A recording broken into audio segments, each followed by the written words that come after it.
Hello, welcome. Thank you for joining us on this edition of News 2. I'm Sandra Gumansing. Topping our newscast, Governor Mapp left the territory today for a long trip to the mainland. The governor, along with the VI Energy Office Director, is meeting with the Energy Secretary in Washington, D.C., and then heading over to Colorado to visit the National Renewable Energy Lab. The governor has been clocking quite a few trips since taking office. How many exactly? News 2's April Knight has that story. The territory's elected governor and lieutenant governor are both not in the territory today. Acting Finance Commissioner Valdemir Collins, whose nomination to the position is held up at the Senate, is currently acting governor. In an earlier press conference, Governor Mapp had shared the details of this current trip. My open invitation to meet with the Secretary of Energy, which I am going to do in July, where the Executive Director of the Water Authority and others, my Energy Director and others, will be going off to the Energy Department, and we will be meeting with the Secretary of Energy on issues affecting energy production and clean energy burns in the territory. What the governor didn't speak about was the trip to Atlanta immediately afterwards for a media promotions event and another Governors Association meeting, this time the summer meeting in D.C.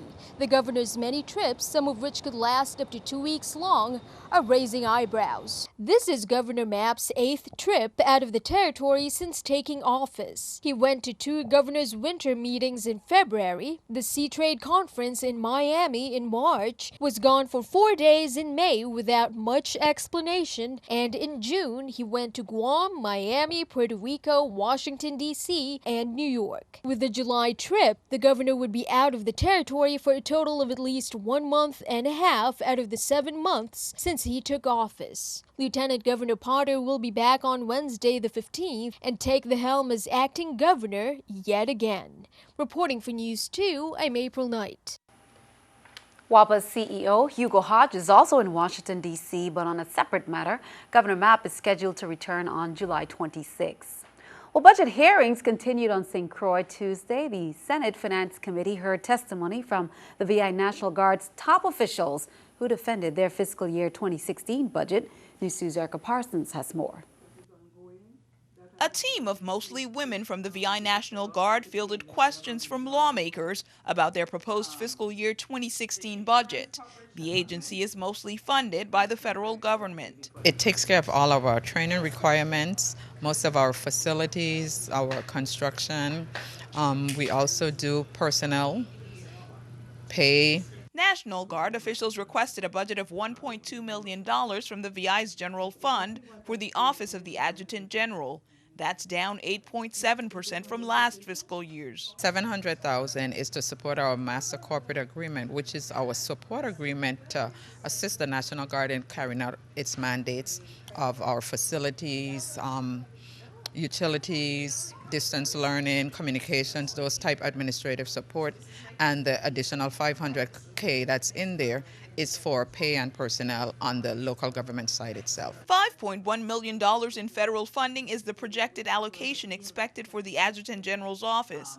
The federal projection for the VI Army National Guard is $47.5 million. The actual numbers aren't available yet, but the agency's top brass expect to see budget cuts. Officials say sequestration is a real possibility. That's the automatic spending cuts to areas within the federal government. The Guard's military band could be a casualty of those cuts, and lawmakers were concerned.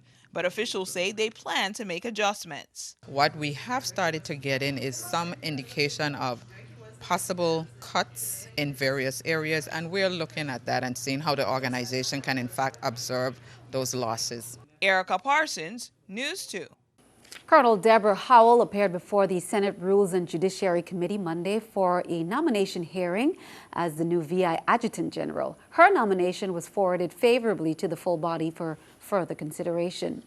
The Property and Procurement nominee was grilled by senators Monday during his nomination hearing. Randolph Bennett's nomination moved forward, but some lawmakers say that approval might be conditional if they find out he lied about his education. News 2's Erica Parsons has more.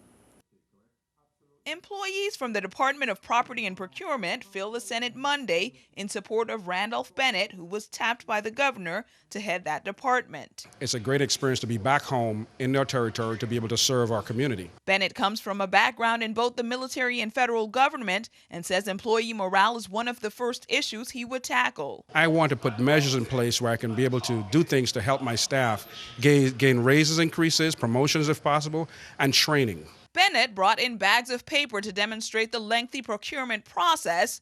He said the department's processes need to be automated, and that's another of his goals. One of the things that caused things to be so slow in our territory is because I'm still dealing with a lot of paper. When I can have an electronic process to procure things, formulate contracts, and have electronically signed documents, those are the kind of things that I want to work on immediately. Monday wasn't smooth sailing for Bennett. He came under fire from senators over housing he approved for the lieutenant governor. Bennett also told lawmakers he holds a master's degree from Liberty University, and that came into question when it couldn't be verified. Up to this morning, I was in communication with officials at Liberty University, and I've written official correspondence to them and await the necessary documentation. Bennett's nomination was approved in committee, but he has to go before the full body. Senator Kenneth Gittens is waiting for written confirmation from the school, and that could make a difference in the way he votes next time. But what's in question here is his credibility and character, depending on the information that I receive back from Liberty University. Bennett appeared before senators again Tuesday. He defended the department's fiscal year 16 budget for the Senate's Finance Committee.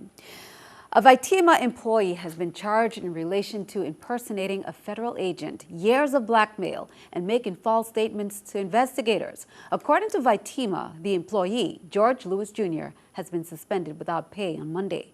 The U.S. Magistrate Judge Ruth Miller ordered a $50,000 bond and constrained Lewis's travel to just within St. Thomas.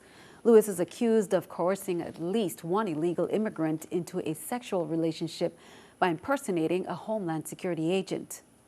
The Coast Guard cutter William Trump transferred custody Saturday of 2 Guyanese and 3 Jamaican smugglers, as well as 215 pounds of cocaine, interdicted by the Coast Guard cutter Dauntless aboard a Guyanese fishing vessel July 2nd in the Caribbean Sea. The interdiction was a result of a multi-agency law enforcement effort in support of Operation Unified Resolve, Operation Caribbean Guard, and the Caribbean Corridor Strike Force. The seized contraband has an estimated wholesale value of $3.2 million. While on routine patrol the afternoon of July 2nd, the crew of the Dauntless detected the suspicious fishing vessel named Kristoff, approximately 170 miles south of the Dominican Republic. Senator Novell Francis Jr. today urged the Law Enforcement Planning Commission to release grant funding needed to keep the doors of the Women's Coalition of St. Croix and other agencies that provide critical services to the residents of the VI open. The Law Enforcement Planning Commission is the grant administrator for the Violence Against Women Act grant and the Victims of Crime Act grant, both of which are utilized by the Women's Coalition to provide a range of services to victims of domestic violence and sexual assault. Funding for the coalition and other groups, to include the Family Resource Center on St. Thomas and CASA, court-appointed special advocates, have been delayed as the LEPC works to resolve audit issues that have resulted in a hold being placed on federal grant funds. Well, today, LEPC Director Christian reassured Francis that the agency is in the process of releasing some funds to the Women's Coalition. Turning our attention overseas, the Smithsonian's National Museum of African Art says it will post a sign telling visitors that an exhibition featuring Bill Cosby's art collection is about the artist, not a tribute to the comedian. The exhibition is continuing despite allegations by more than 24 women that Cosby committed sexual misconduct in the past 4 decades. Several say he drugged and raped them. Smithsonian spokeswoman Linda St. Thomas says the museum will install the sign Wednesday. She says the sign will essentially say the museum does not condone Cosby's behavior. The Cosby art collection features African-American artists long underappreciated by museums.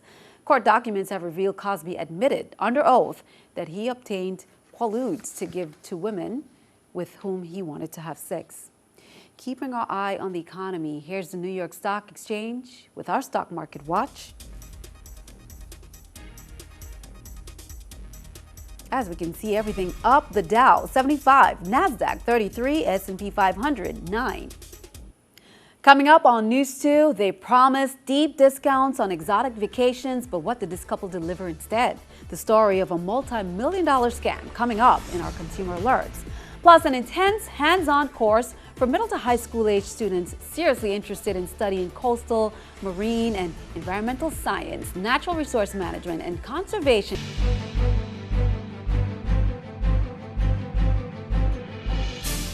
Just a reminder to vets, the Office of Veterans Affairs is having office hours on the island of St. John on the second Friday of every month. Operating hours for the St. John office, therefore, is 9:30 a.m. to 2:30 p.m. at the Battery and Cruise Bay.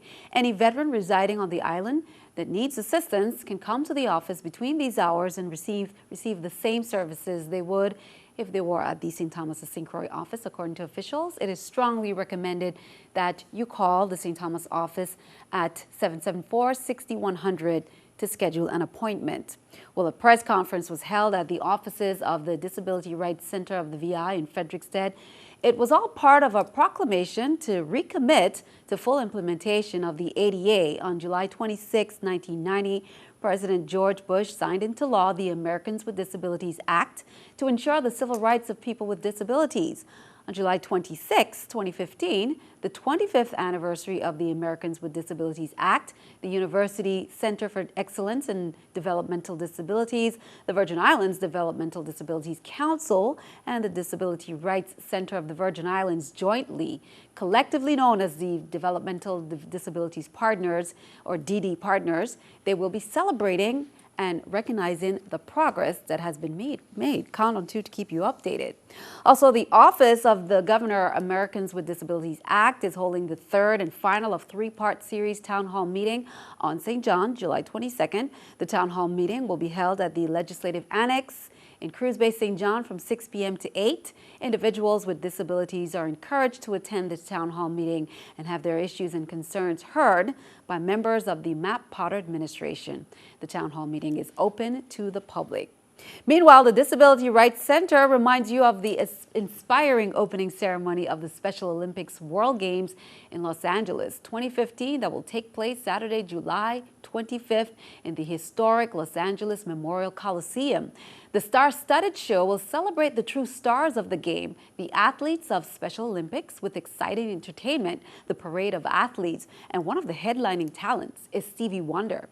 Now, the Virgin Islands will be represented by 19 of our very own athletes who will take part in bowling, tennis, track and field, shot put, powerlifting, and aquatics. The delegation will depart the Virgin Islands on July 21st and return on August 3rd, 2015. Be sure to show some support to our talented athletes.